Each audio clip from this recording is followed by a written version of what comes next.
আওয়ামী লীগের প্রশ্নে কোনো ছাড় নয়, বরং 72, 73, 74 সালের আওয়ামী লীগের ক্ষমতার যে অপব্যবহার সেটা আপনারা দেখেছেন।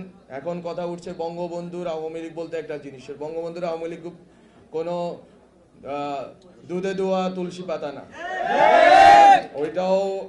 ওইটা হচ্ছে প্রথম বাকশাল, প্রথম মুজিববাদের প্রথম রাজনৈতিক যেই বিকাশ ঘটেছিল, এটা ঘটেছিল শেখ মুজিবের আমলে। বিরোধী দলের নেতা কর্মীদের গুম খুন দর্শন করা হয়েছে শেখ মুজিবুর রহমানের আমলে। এটা আমাদের বারবার বলে যেতে হবে যে বঙ্গবন্ধুর আওয়ামী লীগ বলতে কোনো শুদ্ধ সহি শুদ্ধ আওয়ামী লীগ বলতে কিছু নেই।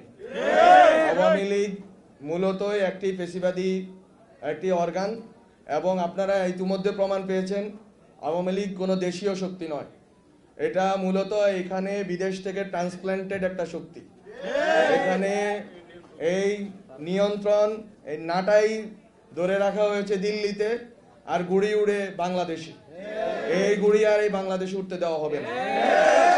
ফলে আমরা বলবো যে এই 72, 75-এ যেইভাবে নিপীড়ন চালানো হয়েছে জনগণের বিরুদ্ধে, বাংলাদেশের জনগণের বিরুদ্ধে, বাংলাদেশকে দিল্লির পদাবনত করে রাখা হয়েছিল। গত 16 বছরে যেই ঘটনা ঘটানো হয়েছে, বারবার আওয়ামী লীগ যখনই সুযোগ পাবে এই দেশের জনগণের বিরুদ্ধে যাবে, এই দেশের সাধারণ মানুষের আকাঙ্ক্ষার বিরুদ্ধে যাবে। আমরা আওয়ামী লীগের বিরুদ্ধে, আওয়ামী ফ্যাসিজমের বিরুদ্ধে জয়ী হয়েছি। আমাদের মনে রাখতে হবে এই বিজয় হয়েছিল একটি রাজনৈতিক এবং একটি সংঘবদ্ধ লড়াইয়ের মাধ্যমে। আমরা যদি সংঘবদ্ধ না থাকি এবং রাজনৈতিকভাবে লড়াই মোকাবেলা না করি, তাহলে আওয়ামী লীগ ফেরত আসবে। আর আওয়ামী লীগ ফেরত আসলে বাংলাদেশের তরুণ তরুণী ছাত্রদের কারোরই স্বাধীনতা এবং ইভেন নিজের জান মালের নিরাপত্তা থাকবে না।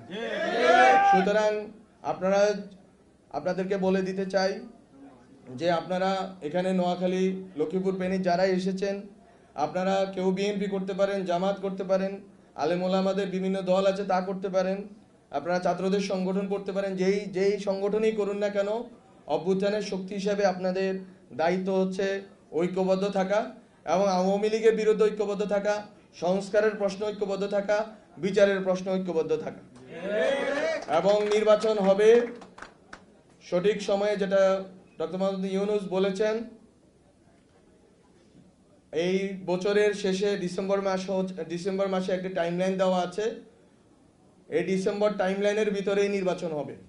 এই নির্বাচনের জন্য সবাই প্রস্তুতি নিন, এবং 16 বছর পরে বাংলাদেশে নির্বাচন হবে।